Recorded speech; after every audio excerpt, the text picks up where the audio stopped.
The initial design had no bows. They were used in the first round of filming when Richard Thorpe was directing. Then, in October 1938, Thorpe was fired. Victor Fleming replaced him, and they started over.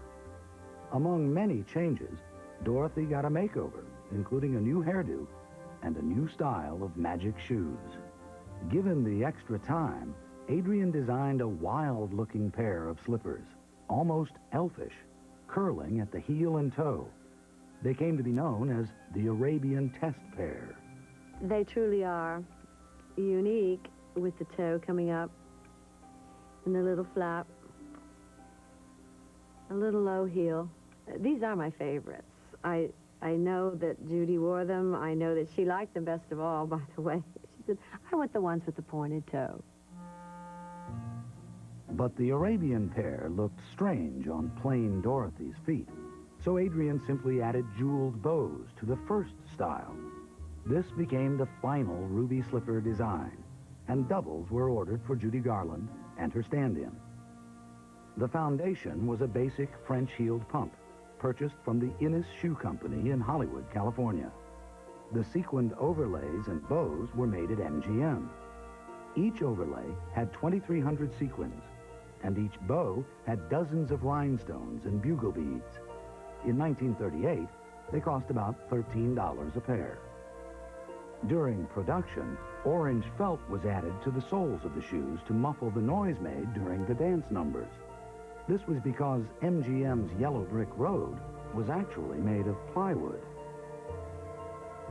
Only one pair was kept without the felt, the pair used for close-up shots. In time, this would become an important distinction to collectors. When production finished, the shoes, along with all the other unique costumes, were packed up and put in MGM's form of deep storage. For all practical purposes, they were put away for 30 years, left to rot. Nobody at MGM knew or cared, and so began the legend of the missing ruby slippers.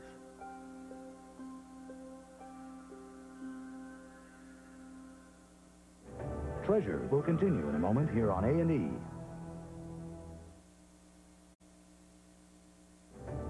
We now return to Treasure here on A&E.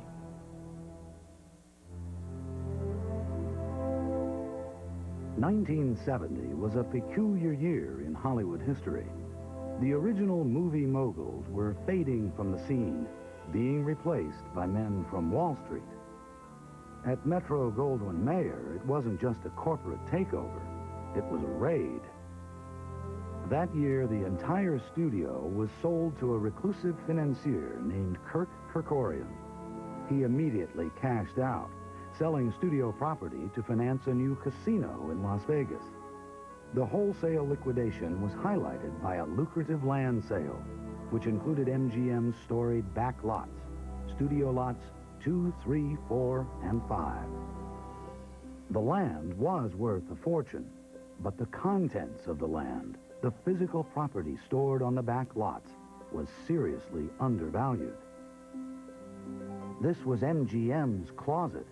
To Louis B. Mayer, it was the world's largest movie-making warehouse, a veritable treasure chest of antiques, artwork, machinery, and costumes. But to Wall Street, it was nothing but a burden of storage and maintenance. It was junk. Kerkorian could have kept some of the historic memorabilia to display in his casino, but instead, he sold everything to an auctioneer named David Weiss for a mere $1.5 million. A single pair of ruby slippers is worth that today. David Weiss bought an unbelievable assortment of Hollywood treasures, from Ben-Hur's chariots and the HMS Bounty to Clark Gable's coats and Greta Garbo's gowns. There were cars, trains, airplanes, tanks, and the full-sized paddle wheeler from Showboat. Costumes alone filled 7 buildings, over 350,000 separate items. The auctioneer was overwhelmed by the sheer volume of material, but he recognized the celebrity value connected to some of the items. So he decided to hold a glamorous, well-publicized star auction. Afterwards, he presided over the largest and saddest garage sale Hollywood has ever known. It was so sad, and it was so ridiculous, and so narrow-minded, and just stupid is the word. And I've never forgotten it, and I've never gotten over it, and I'm even still angry about it. The MGM auction of May 1970 was like an 18-day wake for Hollywood. I sobbed every day uncontrollably. I was like this having a breakdown person. People just would look and go, well, what is the matter with her? The auction officially began on May 1st and culminated with the Star Wardrobe sale on May 17th. It was a magnificent production in itself. Debbie Reynolds was there for every minute of it, checkbook in hand. Her goal was to preserve as much of Hollywood's history as she could before the studio threw it all away. I was every day at auction for 3 to 4 weeks, as long as it went. I wasn't into buying the rose bushes and all of the lamp posts, and I couldn't really buy the airplanes. I did buy cars, and I did buy sets, which means the furniture from a picture and the costumes, so I could recreate a famous scene from every famous motion picture that had won an Academy Award from MGM. Reynolds spent hundreds of thousands of dollars to save countless Hollywood treasures. But strangely, she didn't bid a dime for the ruby slippers. In truth, nobody expected much action from the frumpy pair of sequin shoes. But when the gavel came down at $15,000, they became the most valuable memorabilia in Hollywood history.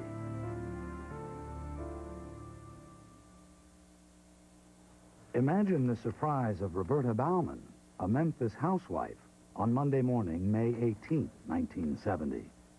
There she was, reading the newspaper in her kitchen, when a story from Culver City, California, caught her eye. I said, looky here. One pair of shoes brought $15,000 out in Culver City. The story said the shoes had been auctioned by MGM the day before. Roberta was surprised because she had the ruby slippers in her closet and thought they were the only pair. Within hours, Roberta's story and photograph hit the news wires.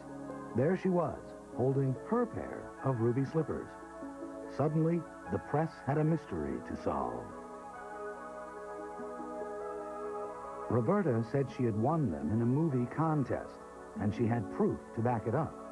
In high school, she had belonged to a club, the Photo Play Club, that watched and reviewed movies. The year was 1939, Hollywood's epic year. Roberta was a junior. That winter, members of the Photo Play Club entered a contest. Metro-Goldwyn Mayer had a promotion, and we were told to send a postcard to New York to vote on the 10 best pictures of 1939. Roberta voted Gone with the Wind, #1. She can't recall where she placed The Wizard of Oz. Her picks were good enough to win second place in the contest. And her prize? The ruby red slippers. The size 6B shoes were presented to her in the spring of 1940. She was 16 years old, Dorothy's age. For 30 years, Roberta believed she had the only pair of ruby slippers. I had no idea, and I didn't at that time know how many pairs were out there. Between 1940 and 1970, Roberta enjoyed sharing her pair of magic shoes with the public. But news of the MGM auction changed everything. For Roberta, it was the first of many gigantic twists along her own yellow brick road. At first, she thought one of the pairs had to be fakes, and she worried that the fakes might be hers. Fearing the worst, she called her old high school teacher, Miss Josephine Allensworth. I said, you know, Miss Josephine, we weren't told anything about these shoes, and I don't know how many pairs are there, and what should I do? She said, challenge them. She said, go up to the newspaper and tell about it, how you received them in high school. And that's what I did. But the press found no answers, so she decided to contact MGM directly. I wrote a letter to Metro-Goldwyn-Mayer in Culver City to ask them to confirm if I had an authentic pair of ruby slippers, because I had told the little children in all the schools all the time I had them that I was told when I received them, when my teacher received them, they had been worn by Judy Garland. MGM refused Roberta's letter, marking the envelope returned to sender. But the studio could not ignore the controversy, so they referred it to David Weiss. The auctioneer was just as surprised as Mrs. Bauman. In a letter to the anonymous buyer, Weiss said there was only one pair of Garland red shoes in the MGM inventory. But that was not the whole truth. Soon, what was common